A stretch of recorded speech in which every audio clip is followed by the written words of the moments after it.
Você compra uma placa-mãe com 5 espaços para esse, ou pior, aquele slot que você achou que ia conseguir colocar uma placa de captura deixa de funcionar. Isso tá no manual, mas quase nunca tá na propaganda da caixa. Hoje eu vou te mostrar 8 pontos para você julgar e escolher uma placa-mãe sem olhar apenas preço, aparência e quantidade de fases. E preste bastante atenção no quinto critério, porque é ele que quase toda placa-mãe esconde do que você vai ter que sacrificar para ter um uso completo da placa. No final, eu vou mostrar para vocês também uma ferramenta completa que transforma esses 8 pontos em uma comparação personalizada. Antes da gente começar, uma regra. Não existe a melhor placa-mãe para todo mundo. Existe a melhor placa-mãe para o seu uso. Uma placa-mãe pode ser ótima para jogos, mas ela pode ser limitada para quem precisa de mais SSD. Outra pode ser excelente para overclock, mas muito mais cara e totalmente desnecessária para quem quer usar o computador para navegar ou para algumas multitarefas mais simples. Em vez de perguntar qual placa possui mais recursos, vamos tentar descobrir quais recursos fazem mais sentido para você. Antes de você olhar a placa-mãe, faça uma lista rápida. Qual processador você vai usar? Qual placa de vídeo? Quanta memória? Quantos SSDs? Vai instalar alguma placa adicional? Precisa de Wi-Fi ou muitos USB? Pretende fazer overclock? E pense também nos upgrades que você realmente planeja fazer. A placa não precisa ter todos os recursos disponíveis no mercado. Ela precisa atender o seu computador atual e não bloquear os upgrades que fazem sentido para você. Agora a gente chega às famosas fases do VRM, né? 18 fases, 20 fases, Power Stage de 90 amperes, de 110 amperes. Esses números impressionam, mas eles também não contam a história toda. Quais componentes são utilizados, como as fases estão organizadas e como que o conjunto é refrigerado. Ver 20 indutores ao redor do processador não significa necessariamente 20 fases completamente independentes. E multiplicar a quantidade de fases pela corrente anunciada não mostra a capacidade real da placa. Para muitos usuários, um VRM competente já é suficiente, mais extremo principalmente, né? Ou cargas mais prolongadas, procure na internet testes de estabilidade e temperatura. A regra é bem simples, você não pode escolher a sua placa só pelo número de fases. Você tem que entender se ela consegue alimentar o seu processador sem fazer ele esquentar demais ou sem comprometer o desempenho dele. Um bom exemplo disso é a Apex X870E que eu uso. Ela não é a placa que tem a maior quantidade de fases, mas é a placa, das que eu conheço e já testei, que mais entrega a capacidade do processador ir mais longe. E aí, já que a gente está falando da Apex, vamos falar de memória também. Porque na memória, o principal é você verificar a configuração de memória que você vai usar. Qual que vai ser a capacidade total? Você vai usar 2 ou 4 módulos. Você pretende ampliar depois disso? Placas com 2 slots somente, elas costumam favorecer o overclock de memória. Então, se você pensa em rodar suas memórias acima de 8.000 MHz, você certamente vai ter que buscar uma placa dessas. Não que as outras não possam fazer o mesmo. Algumas, não todas, podem, só que ela não vai entregar o mesmo desempenho. E placas com 4 slots, obviamente, te entregam mais capacidade de expansão. Então, antes de comprar, verifique a capacidade suportada, a lista de memórias testadas e, principalmente, relatos da utilização de algo mais próximo do que você pretende fazer. A pergunta para vocês gravarem é: essa placa-mãe funciona bem com a quantidade de memória que eu realmente pretendo usar? Se você gosta desse tipo de vídeo que tenta separar recurso realmente útil de todo o marketing que tem por aí, inscreva-se no Zona Ultra.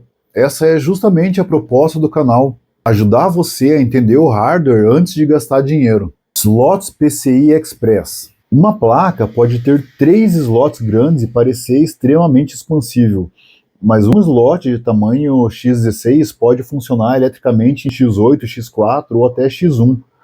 Além disso, uma placa de vídeo grande pode bloquear os outros encaixes. Isso importa para quem pretende usar uma placa de captura, placa de rede, placa de som ou controladora mesmo de armazenamento. Antes de você comprar, observe. Depois que a placa de vídeo for instalada, quantos slots vão permanecer acessíveis? Instalando a placa de vídeo, ela está escondendo algum outro slot que talvez eu fosse precisar para usar? E com qual velocidade esses slots vão funcionar? Com qual velocidade a minha placa de vídeo vai continuar funcionando? Uma placa com menos slots PCI Express, ela pode ser mais útil do que uma placa que tem diversos slots, mas eles não funcionam ou não te dão a liberdade de você conseguir encaixar todos os hardwares que você precisa, ou te deixar com menos largura de banda. Item 5. SSDs e divisão de pistas. Esse normalmente é o ponto que mais gera surpresas depois da compra. Nunca pergunte apenas quantos SSDs a placa-mãe comporta. Pergunte quantos funcionam ao mesmo tempo e o que da placa eles sacrificam quando todos são ocupados. Ao instalar um SSD a mais, pode acontecer de a placa de vídeo passar de 16 para 8x, um slot PCI Express ser desligado, algumas portas SATA deixarem de funcionar, ou vários dispositivos dividirem a conexão com o chipset. Quando a GPU passa de 16 para 8x, ela fica com menos largura de banda disponível. Isso não significa automaticamente perder metade do desempenho ou metade do FPS. A diferença pode ser pequena na grande maioria das situações, mas pode aumentar conforme a GPU, a aplicação, a geração PCI Express e futuros upgrades. Se um slot PCI for desligado, você não poderá usar naquele local a placa de captura ou a placa de rede que você estava planejando. E se uma porta SATA for desativada, aquele componente que estava ligado a essa porta SATA simplesmente deixa de funcionar. Então o problema não é existir esse compartilhamento. O problema é você descobrir isso só depois que você comprar, sendo que você precisa daquilo funcionando. Por isso, confira no manual quantos SSDs funcionam simultaneamente, quais estão ligados ao processador, quais passam pelo chipset, porque dá diferença de velocidade, tá? Quais recursos são desligados em cada combinação. Não conte apenas os encaixes, veja como que eles estão conectados. Isso aí já aconteceu com você? Talvez tenha acontecido e você nem saiba, ou talvez esteja acontecendo agora e você nem saiba. Comenta aqui embaixo no vídeo o modelo da placa-mãe e o que aconteceu. Seu comentário pode ajudar outras pessoas que vão ver esse vídeo e vão ler esse comentário e já vão entender exatamente o que elas podem esperar daquela placa. Aqui mesmo com a Apex, eu uso um SSD Gen 5 no slot principal, no slot M1, e se eu colocar um Gen em qualquer outro dos slots da placa-mãe, eu derrubo a minha placa de vídeo de 16x para 8x. Ou seja, se eu quero usar, como eu uso, um segundo SSD, ele tem que ser usado no DIN em separado, que esse DIN não divide trilha com mais nada. E USB, Thunderbolt e rede. A maioria das pessoas só percebe que faltou USB depois que o computador já está montado. Monte os dispositivos que você realmente usa e deixe uma margem de segurança para o futuro. Mas não observe somente a quantidade, tá? Veja também a velocidade das portas e se existe o conector interno necessário para o USB frontal do gabinete. No caso de Thunderbolt 4 ou USB 4, você vai confirmar, né, quantas portas reais existem, se elas já vêm no painel traseiro, ou se a placa possui apenas um conector para uma expansão vendida separadamente. Duas saídas Thunderbolt podem ser muito úteis para quem realmente possui equipamentos compatíveis. Para outra pessoa, pode apenas aumentar o preço da placa. Na rede, a lógica é a mesma. Rede de 10 gigabits é útil dentro de uma estrutura compatível, mas não aumenta a velocidade controlada pela sua internet. Então, pague pelas conexões que você realmente pretende usar. 7. BIOS e recuperação. E esse assunto é muito importante. Uma boa BIOS ela pode valer mais do que algumas fases adicionais na tua placa. Procure uma placa onde as BIOS têm uma boa compatibilidade com memória e com atualizações frequentes também. Que você possa salvar perfis de BIOS diferentes. E uma coisa que é muito bacana, que é um botãozinho separado do Clear CMOS, para você não precisar ficar juntando os dois jumpers. Dependendo do que você colocar na sua placa-mãe, vai ser praticamente impossível você chegar nesses jumpers e dar o reset de BIOS para você poder continuar utilizando o seu computador. BIOS Flashback também é um item bem bacana para a tua placa-mãe ter, porque ali você consegue atualizar a BIOS sem necessariamente o computador estar inteiro montado ainda. Isso ajuda bastante na hora da montagem.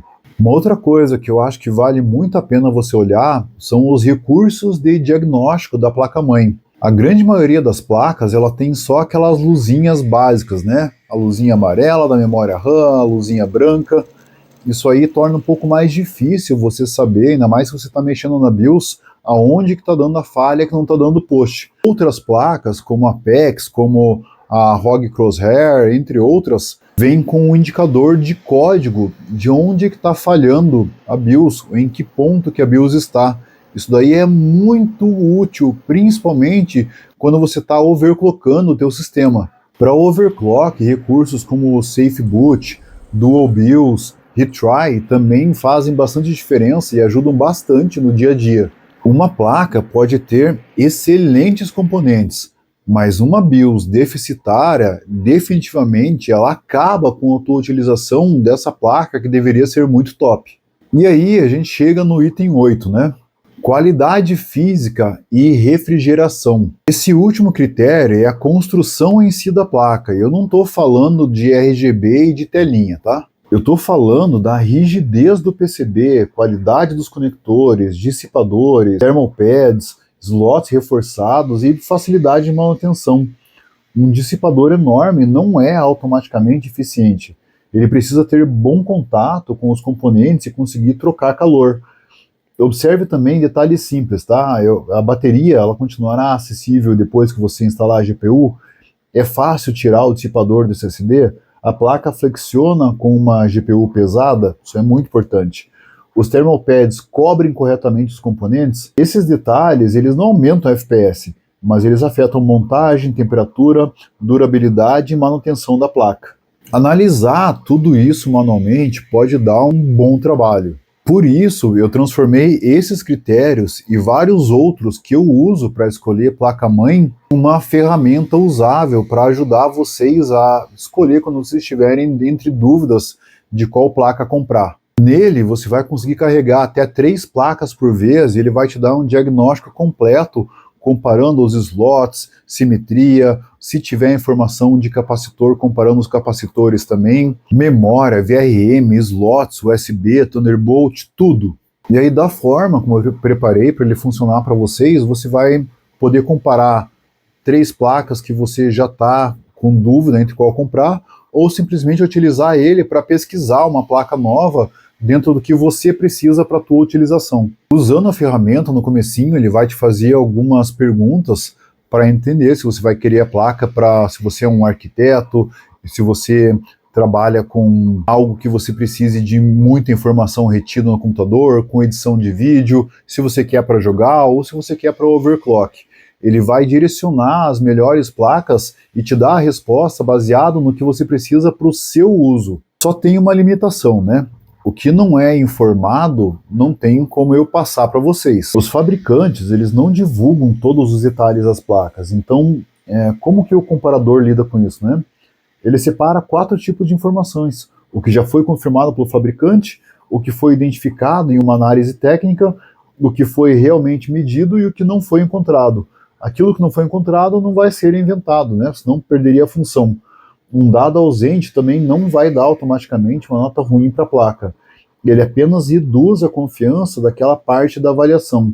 Isso é mais honesto do que olhar uma fotografia, fazer uma estimativa e apresentar a suposição como fato. Esse comparador de placas vai fazer parte de uma biblioteca de diversos arquivos e facilidades que eu vou tentar trazer para vocês que são membros do canal Zona Ultra.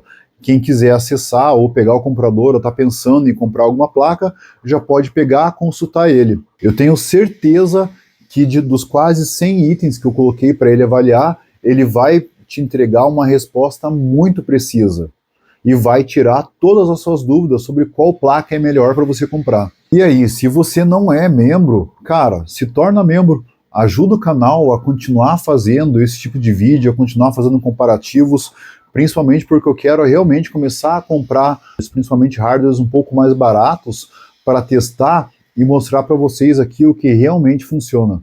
E aí, existe alguma placa-mãe vencedora? Eu acho que depois desses outros 8 pontos, ficou bem claro para vocês que não existe uma melhor placa-mãe para tudo. Para jogos, podem pesar mais estabilidade, memória, SSD suficiente e ausência de limitações importantes para a GPU.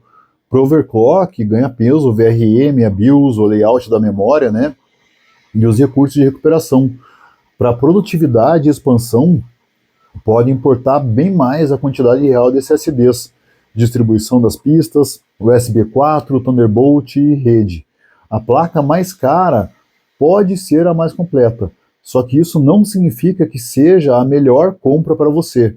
A melhor é aquela que atende ao seu uso sem cobrar por muitos recursos desnecessários e sem esconder limitações importantes. Então, se você não está inscrito no canal ainda, se inscreva, deixe o like, faça os comentários aqui embaixo, ajude a divulgar as suas experiências já para a comunidade. Diga se existe alguma placa em específico que vocês querem que eu analise com um pouco mais de calma para trazer para vocês, porque escolher uma boa placa-mãe não é olhar a placa que tem os maiores números na caixa. É entender como todas essas peças aí vão funcionar juntos. Tá joia? Um abraço, galera, e até a próxima.